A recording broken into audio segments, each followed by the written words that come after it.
Before we get started, subscribe to my channel. I just got off work. It's been a long day, but I seen this right here. I wanted to share it with my subscribers.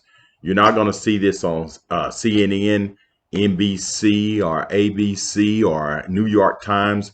You ain't going to even see this on Fox News. But this woman right here is speaking about Trump. It's a powerful speech. Check it out and tell me what you think. When it comes to President Donald Trump, I want to say this because a lot of people accuse this man of being a racist. And I just want to say that I met President Donald Trump working on criminal justice reform. I, too, was one of the ones that said, no, I don't want to go talk to that man. I don't know him. He hates black people. Well, that's what they said. It's been obvious from the very first moment he stepped onto the political stage that Donald Trump is a racist. I don't like the way this stuff is going, right? But I like Donald Trump, you know? Donald Trump stood up for me when they talked bad about me, and people said, what do you think about this convicted rapist? Said he was for you. He sponsored, he said, he accepted my, vouching for it. He accepted that and said, Mike is my friend, and I respected that. He says all these, cool things. I like Mike Tyson. He likes me. We're both, it's good stuff. Mm-hmm. And his campaign, and then what am I going to say? Fuck him. He's a racist pig. I can't find myself to say that. Right. I can't say that. Right. I can't say that. Right. I'm not going to be one of those guys to say that. Right. And so they said, well, Angela, he's working on criminal justice reform. You have a story. Many of you may or may not know that I served time in a Georgia state prison. And while I was serving time in that prison, I was pregnant. And when it was time for me to deliver my baby, I was transported to a hospital here in Georgia by a police officer, and I was chained to a bed, and I was forced to give birth to my baby with a sheriff watching for a nonviolent crime. Also separated from my family for a nonviolent crime. But the Democrats said we only supposed to fight for the family separation at the border.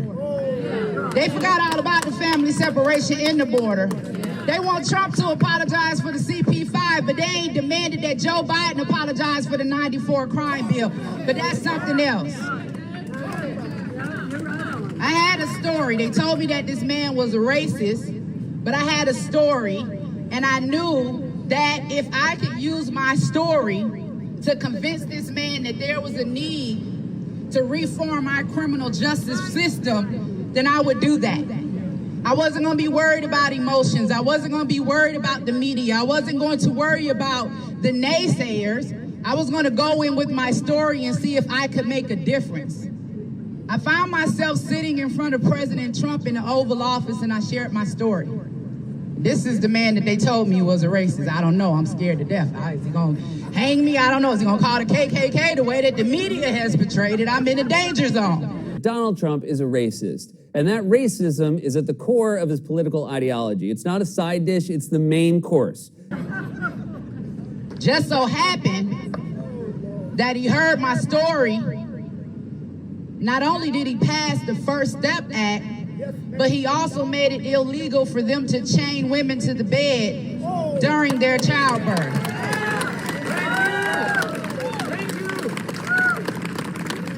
This white man that they told me was a racist, they told me he hated black people. So not only did he just sign one of the most historic forms of criminal justice reform legislation to ever hit this nation, overturning the 94 crime bill that massively incarcerated black America, freeing nearly 20,000 people to this day. The First Step Act. I sat in the Oval Office with a lot of criminal justice reform advocates. I saw Kim Kardashian on the front page taking her pictures. I saw Alice Johnson. I saw Louis Reed. I saw Van Jones. I saw Jessica Jackson. I saw, Vivica Fox. I saw Isaiah Washington. But I don't see any of them here today. I refuse to be silent. Not only will I stand for Atlanta, Georgia, not only will I stand for America, not only will I stand for the babies being aborted in the womb, not only will I stand for the mothers that choose life, I'm also going to stand with President Donald Trump. Thank you. what you guys think. I would like to read some of the comments, and thanks for watching, and subscribe to my channel, and have a great night. I'm going to try to get a little sleep tonight. I had a long day today, but anyway, have a great day.